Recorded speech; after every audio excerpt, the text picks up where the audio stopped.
1.4, solving two-step and multi-step equations. The main objective for the day is we're going to have equations that have one variable and more than one operation. Alex belongs to a music club. In this club, students can buy a student discount card for $19.95. The card allows them to buy a CD for $3.95 a piece. After 1 year, Alex has spent $63.40. We're going to find the number of CDs, and we're going to call it C, that he bought.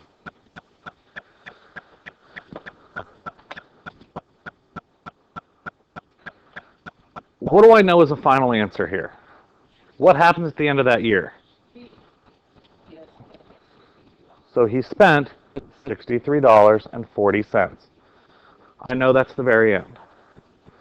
What else do I know happens in that year? $3.95 a CD. How do I write that as an expression? 395C. 3.95C. There's something else in this problem. Okay, this 1995.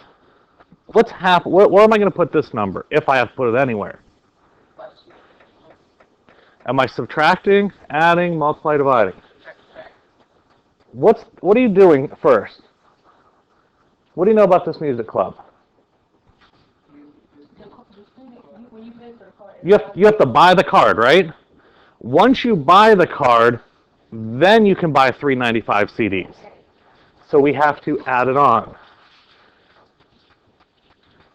For example, if Alex doesn't buy any CDs the entire year, but he buys that card, how much has he spent? $19.95. Then every CD that he buys, it increases $3.95. So this is our equation that we came up with. I want you to solve it. I just wanted to see how much you need to do. So the operations we have in the equation is first C is multiplied by $3.95, then $19.95 is added.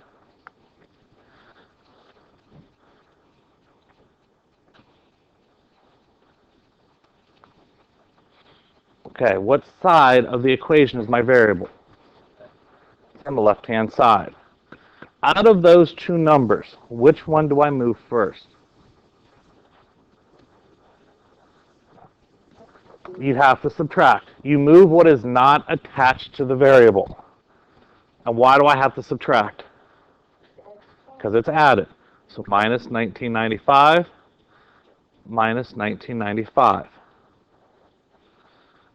395 comes down.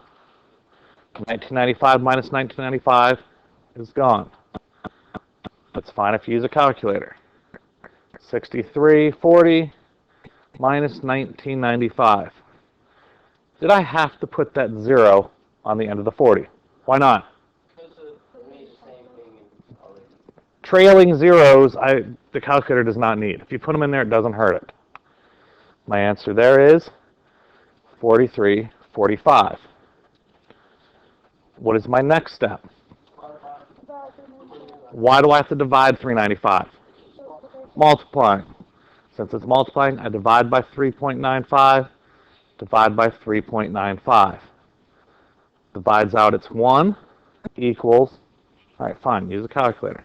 Divided by 3.95. My answer is 11. What do you know about my answer? Is this answer feasible? Could you buy 11 CDs? What do you know about that answer? What should you get as an answer? I should get a whole number. Why? Can't buy half a CD. So you know if you get a decimal in a problem like this, you probably have a mistake. You need to think, does it make sense to have 11 as an answer?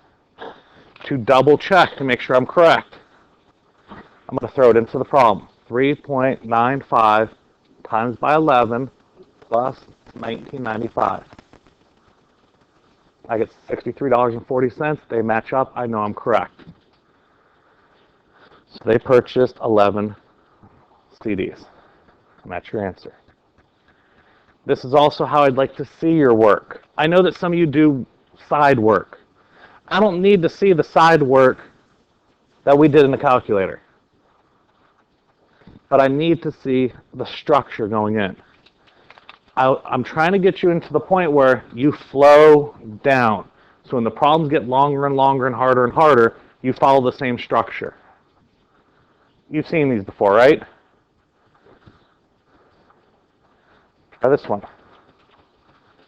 What do I need to do first? Why am I subtracting 10? The variable's on the right. It's not attached to the variable. So I need to subtract 10. Subtract 10 here, subtract 10 there. What's 18 minus 10? 8 equals 4a. What's happening to my variable here? It's multiplying, so I need to divide by 4, divide by 4.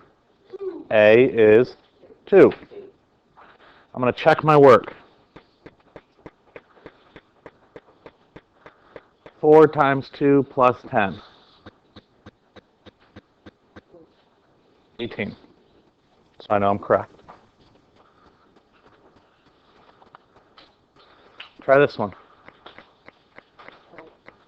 Problem always looks harder if there's a decimal and fraction in it, but you still follow the same rules. Here's the variable, or here's the equation, equal sign. My variable's on the right-hand side. What is going to move first? How do I move a negative 5.7? Add 5.7, add 5.7. Calculator or not, 1.2y equals 7.2. Divide by 1.2, y is 6. Now, I know right now all of our answers are whole numbers. You do not have to get whole numbers. You can get decimals and fractions. To check that we did it correctly, 1.2 times by 6 minus 5.7. 1.5, I know I'm correct. This one probably looks hard. Why? There's a fraction, but give it a try. All right, there's the equal sign. Where's my variable? On the left, what is going to move first? The negative 3/4, so I have to add 3/4. Add 3/4.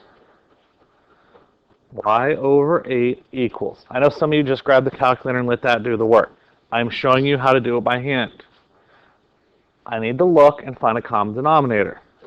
What is the least common denominator between these two? 12. 12 here, 12 here, plus. Did I have to do anything to go from here to here? So this one stays the same. What did I have to do to go from 4 to a 12? So what's 3 times 3? 9. Now what's 7 twelfths plus 9 twelfths? 16 twelfths. Now, I can simplify it now or just get to it later. I'll worry about it later. What's happening here? What's happening here? Divide by 8, so I have to multiply by 8, multiply by 8.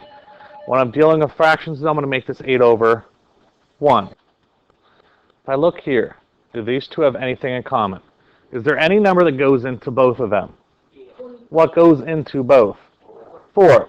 How many times does 4 go into? 2. How many times does 4 go into? 3. What's 16 times 2? 16 times 2. 32. And what's 3 times 1? And that is my answer. Y is 32 over 3. Do not change it into a mixed number, and I will show you why.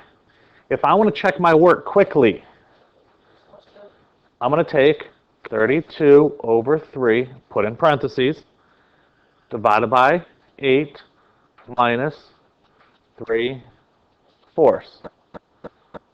I get this decimal. But if I hit math, enter, enter, 7/12.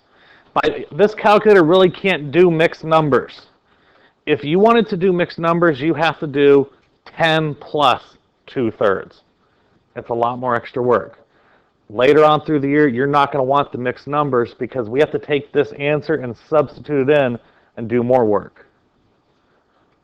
On this one, I have 8x minus 21 plus 5x equals negative 15.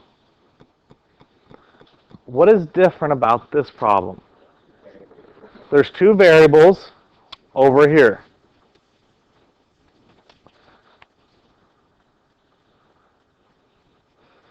What should I probably do before I do anything, really?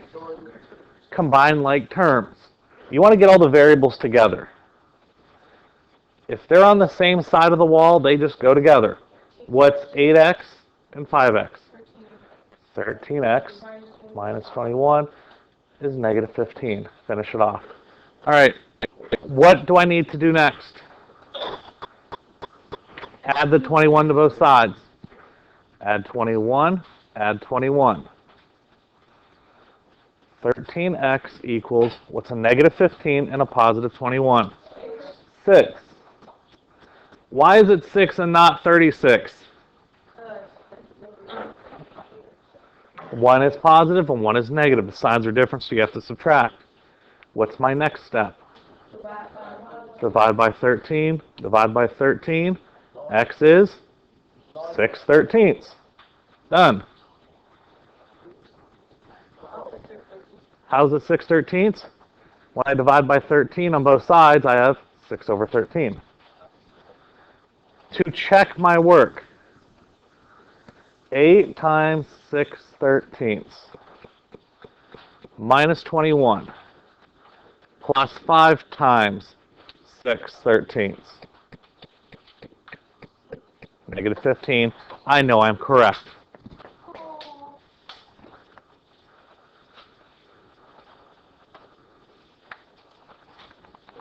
I just wanted to see. About this one. What do you notice I have to do first? I have 10y minus, in parentheses, negative 4y plus 8. Right, this really means a negative 1. These parentheses are here for a reason.